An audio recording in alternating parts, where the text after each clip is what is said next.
Good morning, everybody. Once again, we are back to our class.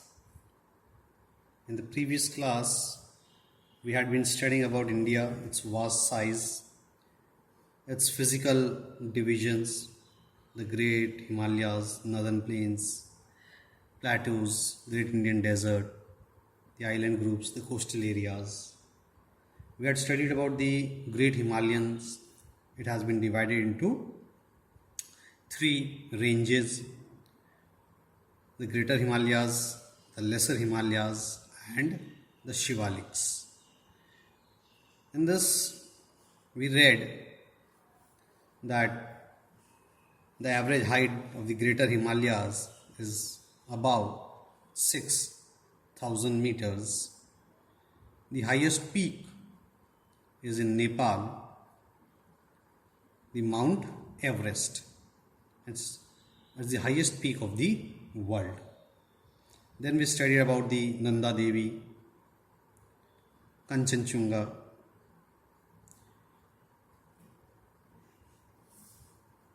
We read from right from the west towards east. West means Jammu Kashmir. Here we have the Karakoram range, Jhanskar range, Shivalik range. Towards when we move towards the east to Arunachal Pradesh, we have the highest peak, that is known as the Namcha Bawra. In between, we went to Uttarakhand, Himachal, where we have some dunes. We have some Patli dunes, Dehradun. We have some hill stations. Now, we are going to study about the northern plains. As we can see, the northern plains out here, they start with this border and Punjab, Haryana, Punjab, Panch means five. So there's a river, 5 rivers that flow in this region, and therefore it gets its name, Punjab. From west, we move towards the east. So from here, river Satluj, river Ravi, onwards, to when from the west towards the east, we have Yamuna, Gandak, Gaggar, Kosi, and Brahmaputra, right till here. This is known as the Great Northern Plains. These northern plains are known as the granary of India, because a lot of crops, whether you call it rice, wheat, sugarcane, grows in this area. So let's move towards it, grow towards it. By looking at this, we say that northern plains of India. So, northern plains of India are alluvial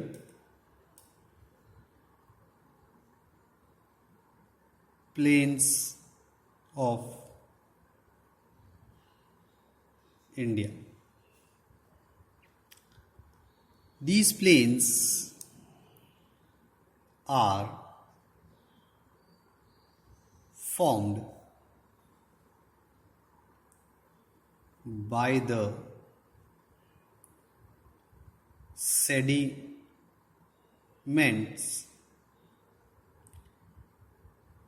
brought from the mountains and deposited by the rivers in the depression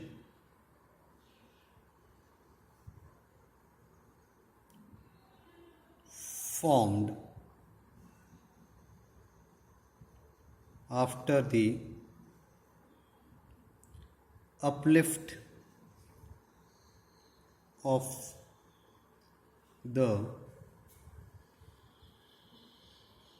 Himalayas,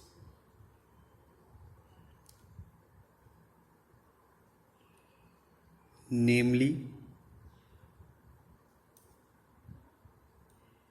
Indus, Ganga and Brahmaputra.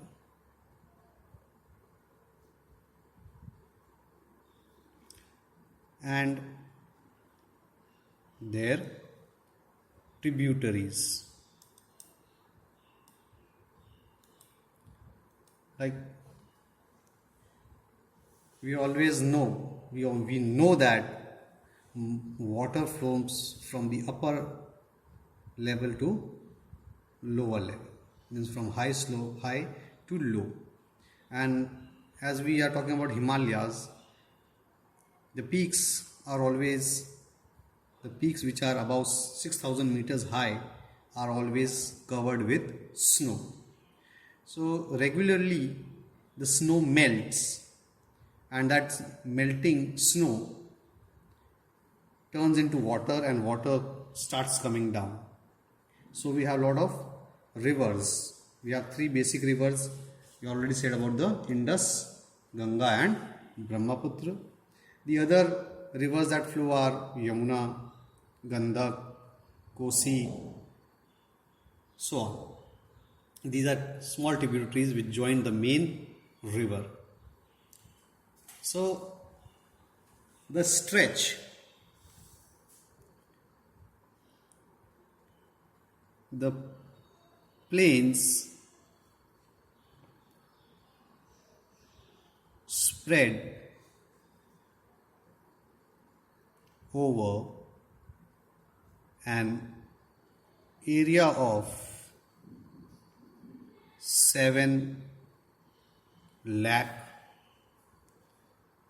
square kilometer. This is the total area covered by the northern plains, right from west to east. So when you talk about like from Punjab till Brahmaputra, Assam, the length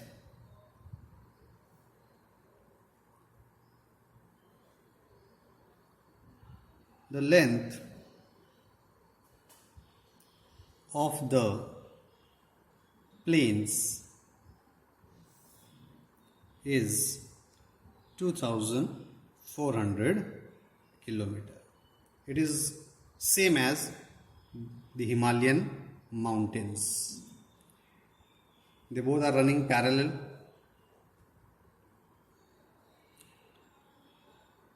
Long and 240 kilometer broad.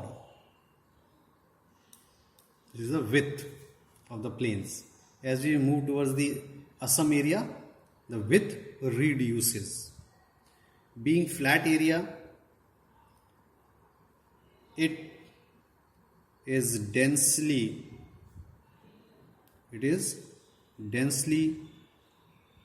populated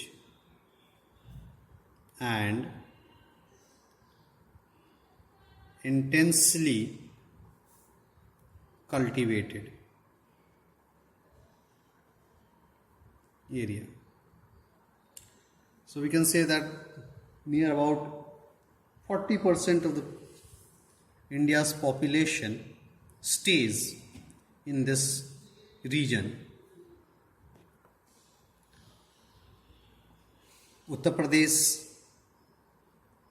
followed by Bihar, Punjab, Haryana, Delhi. Uttar Pradesh is the largest population. Then we have Bihar, West Bengal, where population is too much. Near about 20 crore people stay in Uttar Pradesh.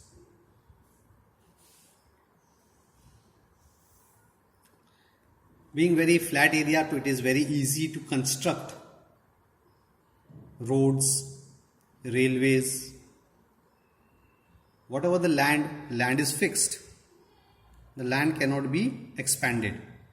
But whatever the land resource we have to use for, we can say, cultivation, agriculture, for development, construction, infrastructure. Therefore, it is very intensively used. With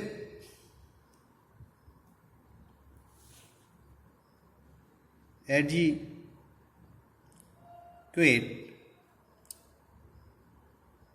water supply, as this area is continuously flowing, continuously filled with water during the rainy season, when there's rainfall plus melting of snow, which increases the water capacity. So when there's a lot of water, it flows in the dams and rivers, and it overflows the banks of rivers and causes flood. This flood brings a lot of silt. So you can say with adequate water supply and favorable climate. It is very extreme type of climate. It is very hot during summer season, very cold in winter season. It is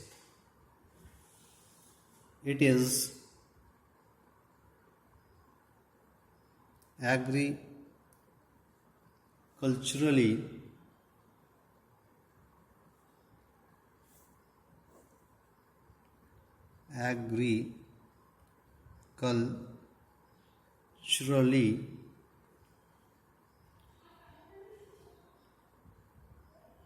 very productive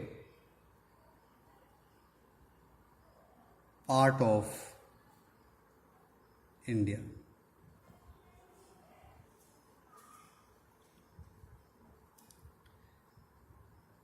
You say the plains, the northern plains,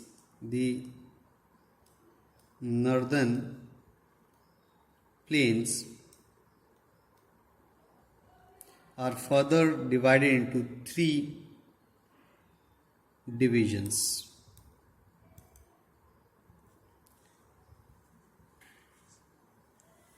How it is divided into 3 divisions? We can take it like this. First, we take Punjab plains. Now, we call it as a Punjab plain. Covers the western part of the northern plains.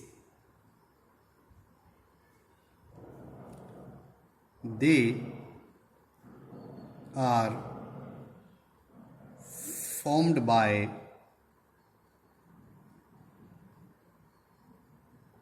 Indus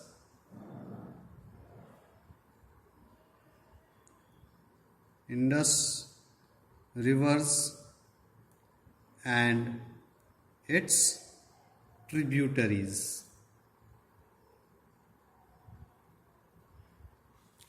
So, what rivers are found in Indus region?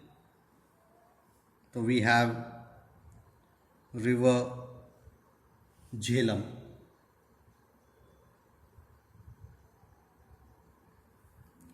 river Chenab, river Ravi, river Bias,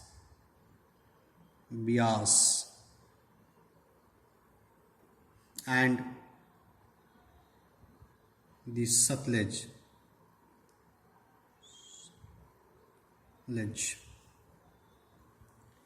In this region, when we have a lot of rivers flowing out here, there we find some doabs. Doabs. So, what are doabs? So, where literally mean do means two, and ab means wall, water. Do means two, or ab means water. Doab. So, when we talk about two rivers, rivers are filled with water. So, the land between two rivers is known as doabs. The land between two rivers is called doab.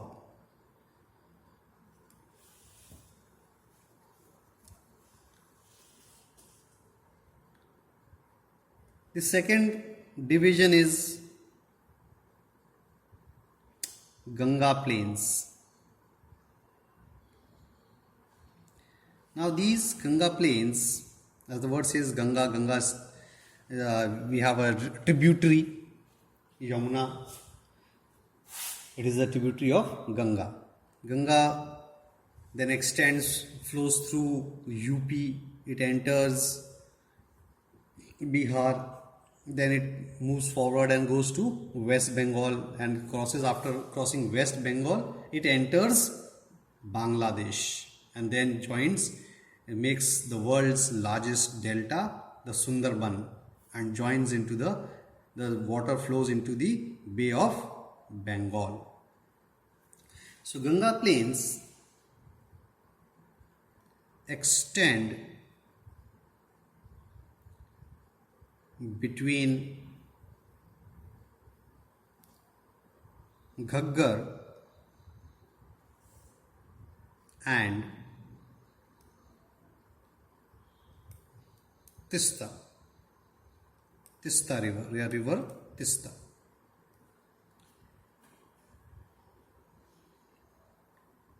It spreads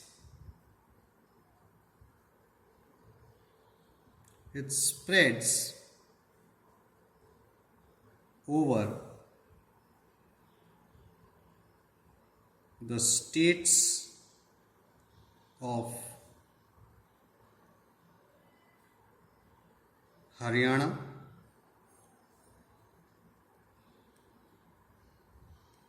Delhi, Uttar Pradesh, Bihar, Jharkhand,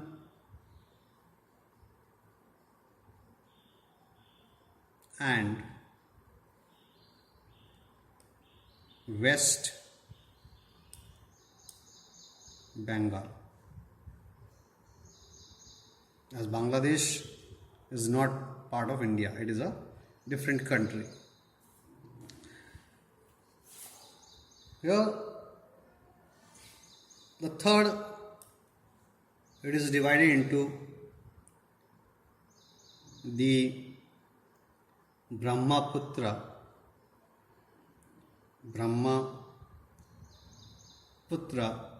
plains, as it lies in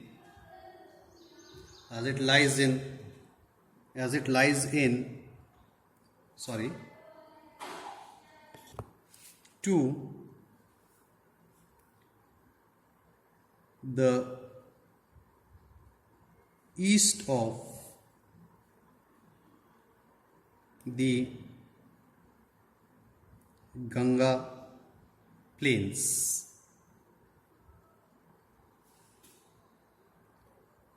It covers the area of Assam. So this is the total region of what? Northern plains.